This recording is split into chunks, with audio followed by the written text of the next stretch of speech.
lupa subscribe, like, dan share. Oke. Karena mencintai ulama itu baik, tapi ngatur ulama itu dosa. Ini bro. Jadi ini harus dicatat. Jadi Imam Malik itu kalau diundang tuh marah, meskipun yang undang tuh seorang raja zaman itu, Harun ar-Rasyid. Beliau minta supaya Imam Malik baca Muwatta di istana untuk anak-anaknya. Padahal seorang presiden mau ngajari anak-anaknya. Imam Malik marah, masyhur gitu. Al ilmu yu'ta la ya'ti. Ilmu disowani, ora kok ilmu yang sowan. Di mana-mana timba itu ke sumur apa sumur yang ketimba? Timba ke sumur. Timba ke sumur. Ini agak kecelakaan.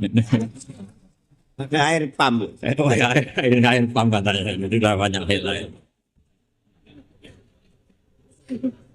Sehingga saya kata orang banyak itu di SK-kan PBNU, tapi itu tidak pernah saya pikir. Karena saya melakukan kebaikan itu sebelum dapat SK. Saya ngajar sebelum dapat SK, saya dakwah di mana-mana sebelum dapat apa? SK. SK saya langsung minallahi ta'ala, dari Allah Ta'ala. Jadi kalau PBNU niatnya ikrar bahwa orang yang sudah manfaat diangkat, itu saya terima. Tapi kalau merasa ngangkat saya, tak lawan di pengadilan.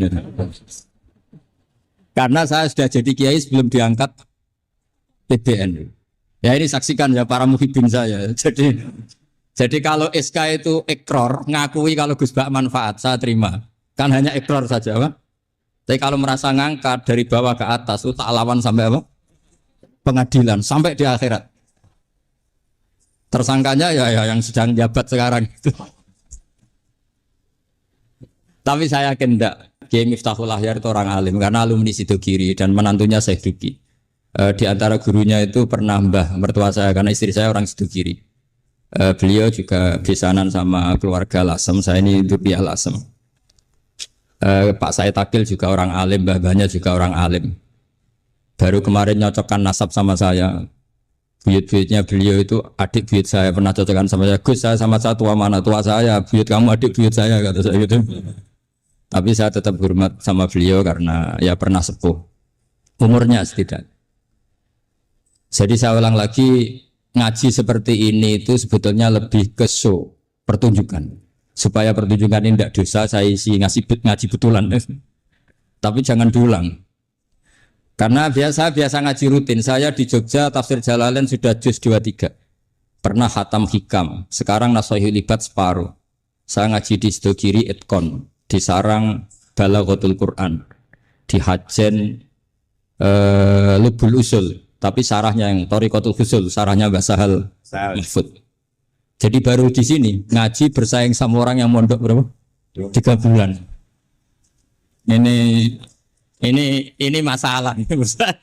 Masalah. Gak boleh mondok itu harus buat tulis zaman. Tapi ya tidak apa-apa, mungkin laduni ya. Jadi kalau mondok cepet itu kemungkinannya apa? Laduni. Begini, tapi saya tertarik apa yang dikatakan Kiai Haji Abdul Manan tadi, menyangkut kalimat tauhid. Saya ngaji di mana-mana bilang, kalau ngaji itu yang tahqiq itu detail. Detail itu bahasa Arabnya tahqiq. Jadi kita misalnya berpikir secara jernih, orang yang kafir 70 tahun itu pasti menjadi muslim karena melafadzkan la ilaha illallah. Dan itu bi ijma'il ulama. Semua ulama mengatakan demikian. Saya ulang lagi, itu bi ijma'il ulama. Karena mansus di Quran ada ayat kulil ladzina kafaru iyantahu yughfar lahum ma qad salaf. Kalau orang yang kafir 70 tahun bisa dihilangkan kekafirannya hanya dengan kalimat la ilaha illallah Muhammadur Rasulullah. Berarti kalimat ini statusnya apa? Penghilang kekafiran, apa? Penghilang kekafiran. Lalu ada kelompok yang mengatakan gara-gara kalimat la ilaha illallah dan pegang patok nisan itu, orang menjadi, ini kan jadi paradok. Lafat yang kita statuskan sebagai penghilang kekafiran, dengan lafat yang sama orang menjadi kafir. Itu enggak ketemu nalar. Mbok nalar paling apapun tetap enggak ketemu. Kecuali tadi ya dalilnya pokok yang ngotot tadi. Itu memang kacau itu. Tapi alhamdulillah mereka insya Allah ya sadar. Kamu jangan bayangkan mereka tidak sadar terus, berarti kamu doanya jelek. Bisa saja mereka sudah ingin sadar, berhubung digojlok ini terus nggak jadi sadar. Jadi jangan-jangan salah kita karena sering gojlok sehingga yang mau sadar jadi tidak apa? Nggak sadar. Saya tadi jam 10 sampai setengah 2 masih ngajar di pondok saya. Saya ngajar tafsir masih di Rembang sana saya. Terus saya ke Semarang, Delalah Muyassar. Ya mungkin agak-agak keramat jadi tetap jam 3:15 saya bisa ketemu Habib Umar Hafid. Saya beberapa menit ya diskusi tentang manhaj beliau. Dan kebetulan saya sering belajar kitab beliau sama alumni-alumni Darul Mustafa. Meskipun saya tidak pernah ke sana, tapi saya tahu betul mazhab beliau. Karena al-arwah junudun apa? Mujannada. Begini, saya sering dingendikani Mbah Mun, politik tidak jelas itu bagian dari kejelasan. Yang perlu dicatat. Jadi politik tidak jelas itu bagian dari apa? Kejelasan. Misalnya begini, siapa yang mengira Khalid bin Walid yang sangat musuhi Rasulullah, dia panglima orang kafir ketika ngalahkan Rasulullah di perang Uhud. Akhirnya Khalid bin Walid masuk apa? Islam. Begitu juga Wahsy. Qatilu ahab bin nasi ila Rasulillah, pembunuh Said Hamzah. Akhirnya juga masuk Islam. Begitu juga Abu Sufyan. Dia pemimpin besar kafir Mekah ketika perang Badar, ketika perang Khandaq. Akhirnya juga Islam dan menjadi mertua Rasulullah Shallallahu Alaihi Wasallam. Dari fakta ini kemudian banyak ulama alim yang ngambil sikap itu ya cara Jawa itu anggang-anggang. Anggang-anggang itu enggak tegas. Tapi enggak tegas dari rumusan ilmu yang detail. Saya ulang lagi, enggak tegas tapi dari rumusan ilmu yang apa? Detail. Bisa saja orang yang sekarang kafir suatu saat mukmin atau muslim. Bisa saja yang sekarang sedang fasik suatu saat soleh. Bisa saja yang mondok 3 bulan rois PB NU. Sementara yang mondok lama kadang KRT. Tapi itu hanya hukum duniawi. Saya yakin yang KRT ini PBNU di akhirat. Karena mondoknya lebih apa? Lama. Itu tak jamin. Saya juga berencana memimpin itu di akhirat saja, bukan di dunia. Makanya saya mohon SK itu berakhir muktamar mendatang. Karena saya sudah kiai sebelum diangkat. Makanya saya ulang-ulang, kalau pengangkatan itu niatnya ikrar, saya terima. Tapi kalau niatnya ngangkat, tak gugat di pengadilan. Ini tidak guyon, ini betulan itu. Ya tapi ini hanya guyon saja. Nah ini penting saya utarakan teori ngaji ya. Ini saya bacakan naskah asli Sayyid Umar Hafid supaya Anda dapat barokah beliau. Karena beliau selain alim allamah, muridnya Habib Salim juga beliau pernah ngaji kutub Sayyid Abdul Qadir Segaf di Jeddah. Juga beliau sering istifadah di beberapa kiai. Ini saya baca teks Arabnya kemudian saya terjemah. Bagi yang tidak setuju pemaknanya bisa gugat. Karena saya baca Arabnya. Yang nggak setuju pemaknanya bisa gugat. Tapi tak jamin kalah karena saya paham betul teksnya maknanya seperti itu. Logikanya tadi ya. Ketika Rasulullah ngambil sikap tegas kepada Qatilu Hamzah yaitu Wahsy. Dan ketika Rasulullah ngambil sikap tegas pada orang-orang yang mengalahkan beliau di perang Uhud. Kaifa yuflihu qaumun fa'alu bi anbiya'ihim hakadha. Bagaimana mereka jadi orang benar atau orang yang dapat kebahagiaan. Kalau mereka perlakuannya seperti Nabi seperti ini, yaitu Nabi sujawaju masyhur wa kusirat ruba, ya tuh Nabi itu wajahnya terluka, gigi serinya tanggal. Orang-orang seperti ini tuh nggak akan bejo kalau orang Jawa, nggak akan falah. Tapi apa yang terjadi? Allah menurunkan ayat laisa laka minal amri syai'un aw yatuba 'alaihim aw yu'adzibahum. Muhammad itu bukan wilayah kamu ngecap orang, menstigmasi orang itu tidak wilayah kamu. Saya bisa saja mengampuni mereka atau menyiksa saya itu atau menyiksa mereka itu wilayah saya kata. Bisa saja mengampuni mereka atau menyiksa mereka itu wilayah saya. Sehingga akhirnya apa? Rasulullah tidak ngambil sikap yang mungkin orang lain mengatakan itu tidak tegas. Tapi itu kearifan. Betul, akhirnya Wahsy malah masuk Islam. Khalid bin Walid panglimanya juga masuk Islam. Dan beberapa orang kafir juga masuk Islam termasuk mimpinihim ketuanya yaitu Abu Sufyan. Ini penting saya utarakan. Makanya ini saya baca pembenaran dari konstruksi pikiran tadi. Nah ini supaya khas. Ini khasnya orang mondok 10 tahun nih. Jadi ini saya baca ini. Baik, biar jelas ini nanti tagnya persis ya, tidak saya rubah. Ini di kitabnya Habib Umar Hafid, namanya itu Taujihun Nabi Limardoti Bari. Kalau diterjemah ya mengarahkan orang yang sadar. Nabi itu orang yang sadar ya, sampai ini termasuk orang yang sadar. Limardoti Robbi, menuju mendapat ridho Tuhan atau Allah Subhanahu wa Ta'ala. Saya baca tagnya ini di halaman 179. Ini tidak ada yang saya rubah, tidak saya kurangi. Bismillahirrahmanirrahim. Fala budda an nuwattina qulubana ala annana khadamatu ahli hadzal qaul. Wa yattali'u wa min qulubina annana na'taqidu imkaniyata ayyasfa'a fi ahadina yaumal qiyamati man huwal ana kafirun. Yuslimu faya'lu sya'nu indal haqqi fayakunu sababan li khalasika fil qiyamah yumkinu dzalik. Jadi kita para dai, para kiai itu adalah khodamatu hadal kaun. Kita ini adalah pelayan alam raya ini yang selalu berharap alam ini akan lebih baik. Orang yang sekarang sedang kafir bisa saja nanti yang nyafaati kamu di akhirat. Yaitu mereka masuk Islam lalu Islamnya lebih serius, akhirnya punya hak syafaat. Sementara kamu Islam mulai kecil tapi biasa-biasa saja seperti ini. Mulai dulu ngaji terus sama Ki Abdul Manan, nggak pernah yang ngisi ngaji. Itu artinya nggak ada perkembangan. Makanya saya nggak ingin ngaji lagi karena saya ingin perkembangan Anda nanti tukang mengisi, bukan yang diisi. Kalau saya nanti ngaji lagi di sini, artinya Anda kalau tetap mendengarkan itu tidak ada perkembangan. Pantas saja semulang Gus Bahak sampean sing ngaji. Sekali-kali ada perkembangan, saya ngaji sampean yang mulang, itu bagus ya. Meskipun itu perkembangan yang menyesatkan.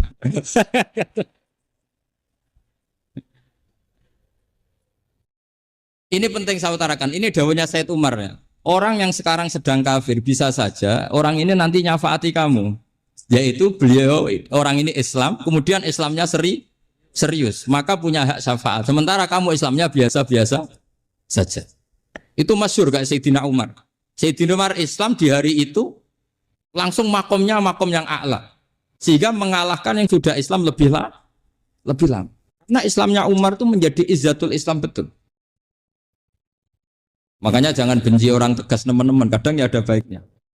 Abu Bakar itu sudah Islam tapi layinal janib, orangnya santun. Kalau dipisoi orang yang menengahi lah kira-kira seperti itu.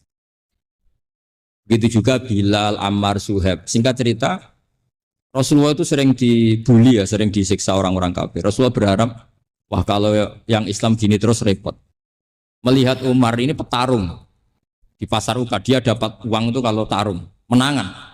Kata Rasulullah, kalau ini yang Islam ya bagus. Beliau berdoa, Allahumma aizal Islam bi Umar. Itu kira-kira 2 hari dari doa beliau, Umar masuk Islam. Itu pertama masuk Islam itu orang-orang kafir diparani. Kalau kamu ganggu Rasulullah Muhammad tak bunuh. Semenjak itu orang kafir yang gentenan sembunyi. Sehingga kata para mereka yang Islam selalu jaya mut aslama Umar ketika Umar masuk Islam. Itu dalam 1 hari Islam itu Rasulullah sudah ngendikan Umar yang Islam sehari ini imannya kalau ditimbang separuh ahli dunia masih unggul sama Islamnya Umar.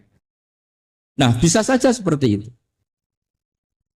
Jadi saya minta sama teman-teman yang mencintai ilmu, tidak tegas itu bagian dari ketegasan dalam ilmiah. Karena kita ini tidak mengendalikan dunia, tidak mengendalikan hidayat, hanya Allah piyambak yang ngasih hidayat. Maka sikap kita laisalaka minal amri syai'un aw yatuba alaihim aw yu'adzibahu. Rasulullah yang ahabbul khalqi ilallah saja tidak boleh tegas karena semuanya potensi itu ada. Cuma kita tegas dalam kebenaran saja, tapi nggak perlu tegas dalam mengawal kebenaran. Kenapa demikian? Karena Islam ini agama yang akan dijaga Allah ila yaumil. Yang jaga Islam bukan PBNU, bukan PP Muhammadiyah, bukan kiai. Yang menjaga Islam namun Allah Subhanahu wa ta'ala. Makanya Sayyidina Umar itu kalau disuruh mikir Islam itu nggak mau betul. Masyhur itu dalam tarikh. Umar mimpin itu sukses, banyak futuhat. Singkat cerita akhirnya orang tuh kelangenan, wah kalau Umar meninggal kayak apa. Sehingga Abdullah bin Umar setiap jalan-jalan tuh dibully, kalau sekarang dibully. Ya Abdullah bin Umar, bapak kamu itu gimana? Sudah sepuh mau meninggal kok tidak suksesi. Kalau saja ada orang penggembala kemudian meninggalkan kambingnya di hutan, kamu anggap orang yang mudoyik enggak, menyanyiakan kambing itu enggak? Ya iya kata Abdullah bin Umar. Apalagi amru hadil umat. Umat ini mau ditinggal gelanggang nanti suatu saat Umar meninggal. Mbok yo suksesi supaya jelas.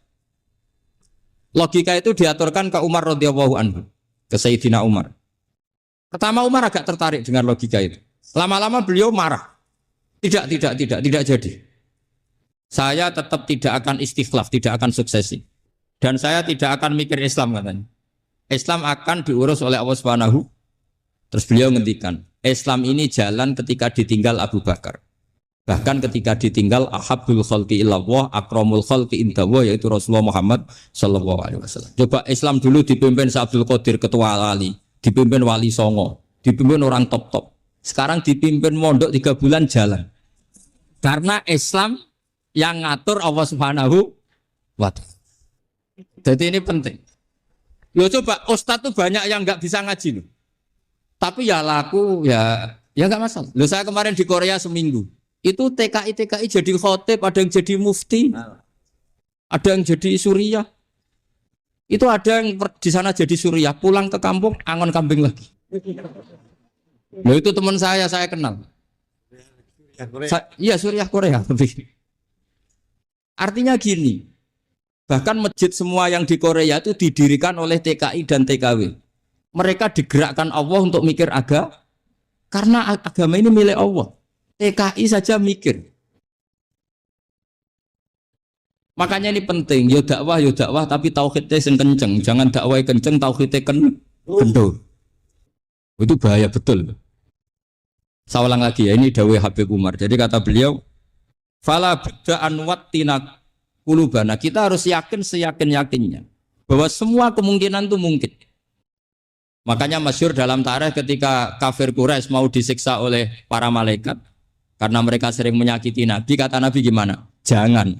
Saya berharap kalau bapaknya tidak mukmin, suatu saat anaknya mukmin. Masyhur dalam tarikh. Musuh Nabi besar siapa? Walid bin Mughirah. Punya anak Khalid bin Walid. Abu Lahab punya anak Jarrah, itu mukminah yang baik. Abu Jahal punya anak Ikrimah, itu mukmin yang baik. Di Indonesia lebih hebat lagi. Bapaknya raiso maca Quran, anaknya hafid. Bapaknya utun ratamat SD, anaknya jadi dekan.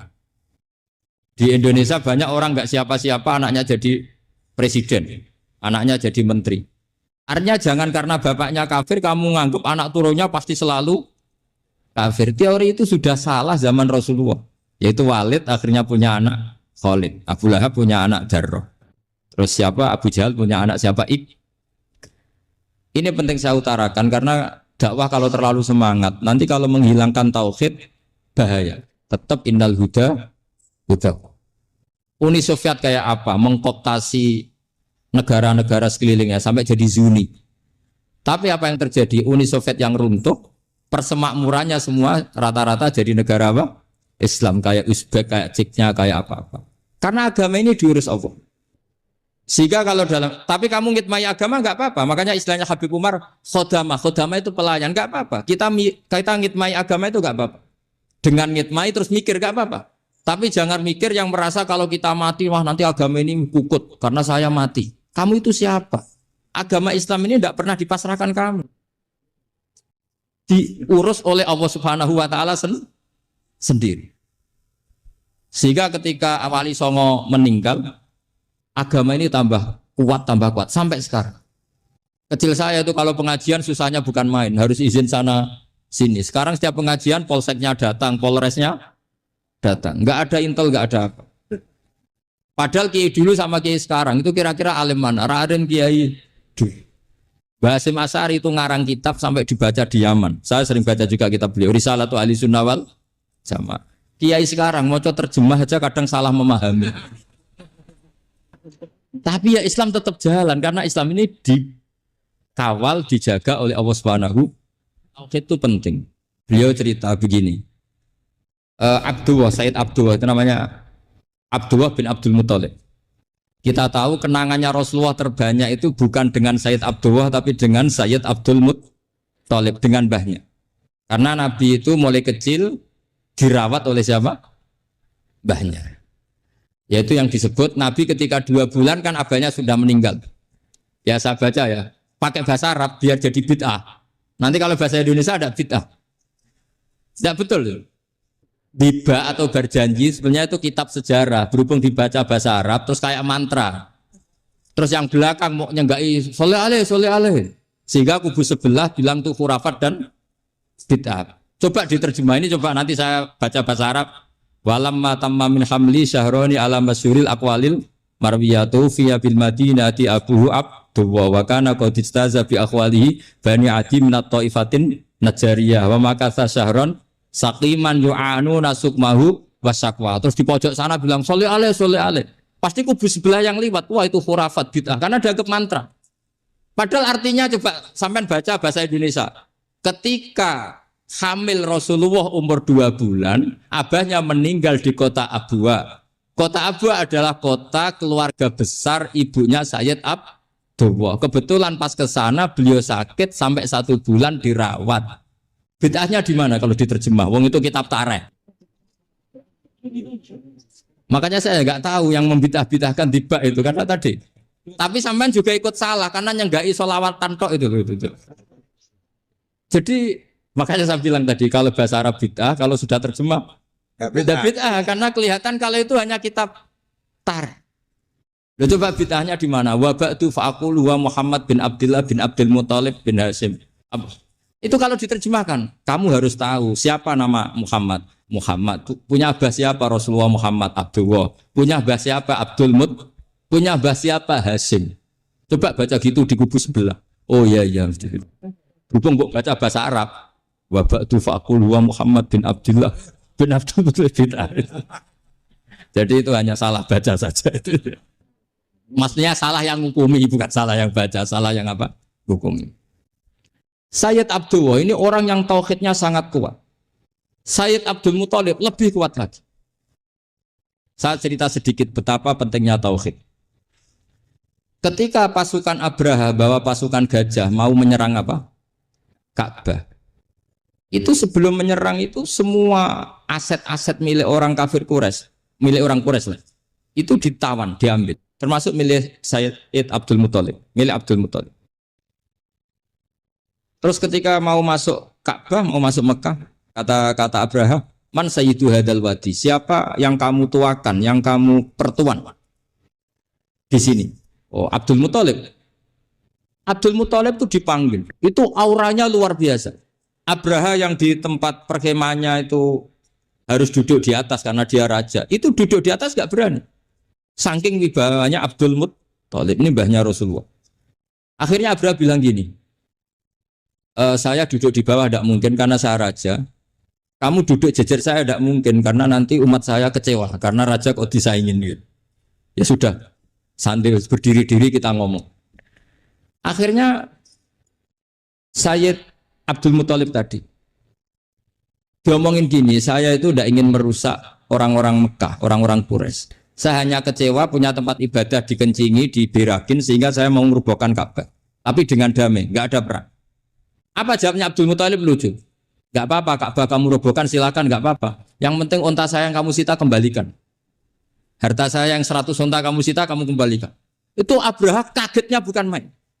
Kaget karena kamu itu pemimpin apa? Tadi saya hormat kamu karena kamu tak anggap orang hebat. Hadhil Ka'bah dinu abaika. Ini Ka'bah itu agama kamu. Pas saya hancurkan kok kamu tenang-tenang saja. Padahal pas mau saya hancurkan kamu tenang-tenang saja, malah tanya unta kamu itu gimana? Apa jawabnya Abdul Muthalib? Inna lihadal baiti rabban hamahu. Sebab Ka'bah itu ada yang punya dan pasti akan melindungi Ka'bah. Tapi kalau unta itu milik saya, ini urusan saya, ini unta. Jadi inna lihadal baiti rabban hamahu itu tidak milik saya, itu ada yang punya. Ya sudah, biar yang punya aja yang jaga. Itu tidak urusan saya. Akhirnya unta dikembalikan. Terus akhirnya dia ke Ka'bah. Fa'akhudha bi halaqatil bab. Karena dulu apa itu? Halaqatil bab. Karena dulu itu yang dipakai apa itu? Pegangan itu bentuknya apa? Bulat. Makanya diistilahkan halaqah apa? Bulat. Kalau sekarang halaqah ilmiah itu seminar. Benar. Halaqah itu hilain lagi. Iya. Pegang terus bilang gini, kata Abdul Muthalib, ya Allah, Ka'bah ini mau dihancurkan oleh Abraha. Ka'bah ini milik kamu. saya mau ke gunung, mau melihat apa yang kau lakukan terhadap orang yang mau merusak. Abdul Muthalib bilang ke umatnya, wa ya qaumi, ayo kita ke gunung melihat ma fa'ala rabbuna, apa yang akan dilakukan Tuhan kita terhadap orang yang mau menghancurkan. Jadi santai saja, santai. Terus Abdul Muthalib naik gunung sama orang-orang Quraisy. Abraha datang mau merusak Ka'bah, terus terjadi alam taro kaifa fa'ala rabbuka bi ashabil fil. Itu melihat. Dan betul Ka'bah dijaga Allah. Islam juga gitu. Ketika Islam dikooptasi Uni Soviet, semua ulama, semua wali perasaannya hanya nunggu kehancuran Uni Soviet, karena pasti agama ini dijaga. Saya setiap sholat, setiap munajat, ketika baca Rabbana lakal hamdu bil samawati wa mil'ul ardi. Dulu saya iskal itu janggal. Ya Allah, engkau zat yang layak dipuji, yang pujian itu memenuhi langit dan bumi. Pikiran saya kalau bumi ateis itu mujinya kayak apa? Tapi Masya Allah, ketika saya datang di Korea, bumi ateis, ternyata di sana banyak masjid, banyak tasbih, bahkan ada sakduna di sana. Karena Allah sudah ngendikan lakal hamdu mil'us samawati wa mil'ul ardi. Dan sekarang nyata, semua bumi ateis, bumi apa saja, ada tasbihnya, ada tahmidnya. Makanya sadaqallahul adzim ketika ngendikan sanurihim ayatina fil afaq walladzi arsala rasulahu bil huda dinil haqqi liyuzhirahu 'ala dini kulli. Makanya saya mohon sekali bahwa agama ini harus kamu khidmah. Tapi enggak boleh kamu pikir. Atau dibaliklah, khidmah maka memikir. Tapi tidak usah GR bahwa agama ini diserahkan sampean. Saya juga agak ridho. Agama kok diurus orang-orang kayak gini, kayak apa nasibnya? Jadi ini penting, karena rata-rata kiai alim itu tidak jelas. Terus oleh orang-orang yang nggak pernah ngaji itu, wah ini nggak jelas, nggak tegas. Islam itu harus tegas. Maksudnya tegas itu kayak apa? Tegas itu di wilayah kita. Kalau istri kamu mau diperkosa orang itu boleh tegas, itu wilayah kamu. Tapi kalau hidayat itu wilayahnya Allah Subhanahu wa Ta'ala, kita tidak pernah tahu. Bahkan yang sudah Islam saja, nyuwun sewu, itu nggak ada jaminan mati husnul. Kita tahu dalam sejarah Sa'labah itu dapat gelar hamamatul masjid, merpatinya masjid. Tapi kita tahu akhirnya Sa'labah itu apa? Su'ul khotimah. Sampai dalam Islam selalu diajarkan ya muqallibal qulub tsabit qalbi ala din. Jadi kalau kita sendiri saja masih ingin selalu husnul khotimah, agak ada ruang untuk mudah menvonis orang lain.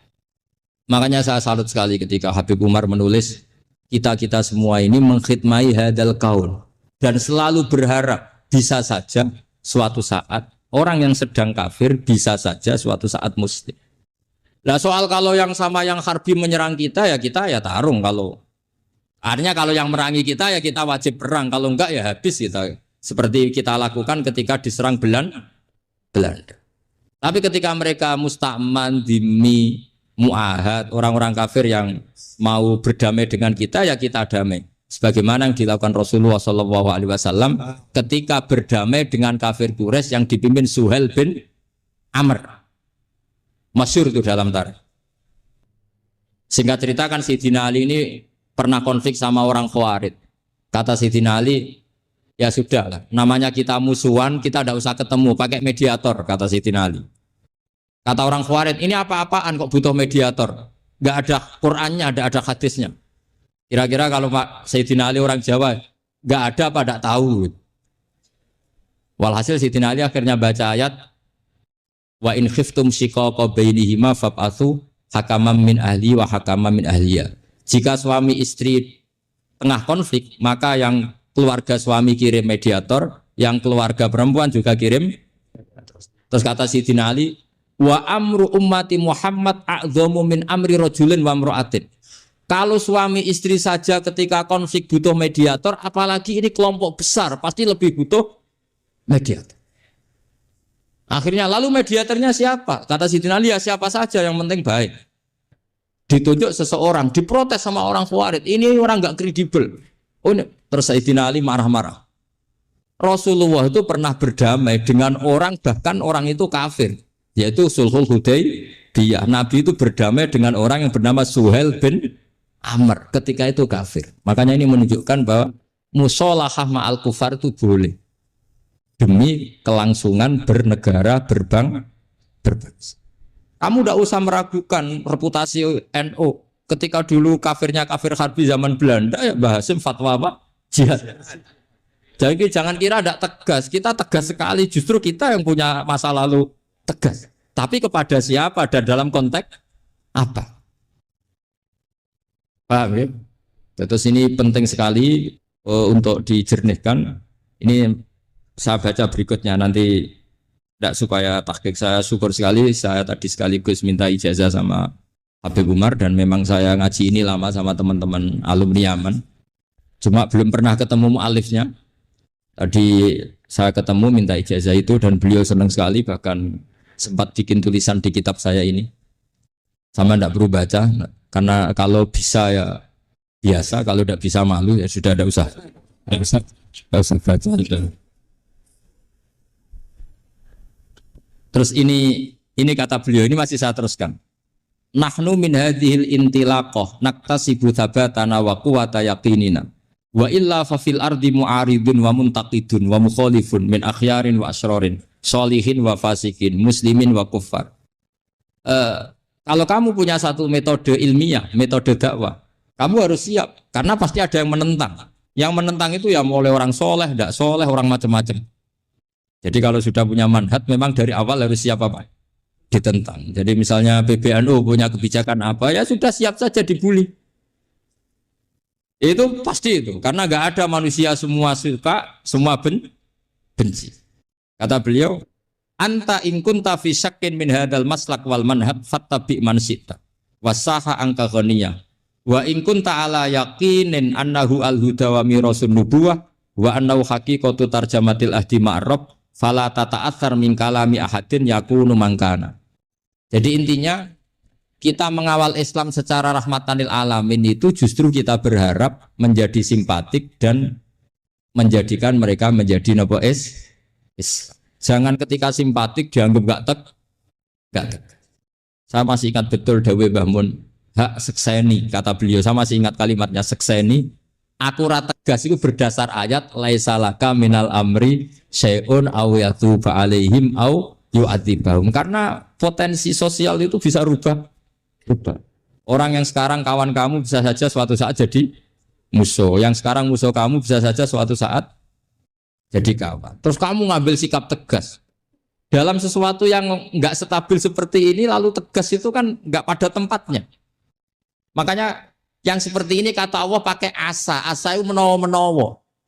Asa wahu ayyaj'ala bainakum wa bainal ladzina 'adaitum minhum mawaddah. Bisa saja orang yang sekarang musuhan dengan kamu suatu saat dijadikan mawaddah. Kamu udah mawaddah itu saling mengasihi. Kamu tidak usah tanya wallahu qadir kata Allah karena Allah mampu. Jadi dalam hukum-hukum sosial Allah seringnya bilang apa? Asa. Sale wa asa antakrahu syai'a wa huwa khairul lakum wa asa antuhibbu syai'a wa huwa syarrul lakum. Karena masalah sosial ini semuanya asa, yang pernah tahu siapa. Bisa saja sekarang saya Rois Suriah. Nanti SK-nya enggak turun lagi tapi saya tidak apa-apa. Bisa saja nanti santri 10 tahun dipimpin 3 bulan enggak apa-apa. Bolak-balik enggak apa-apa. Saya tidak akan kecewa.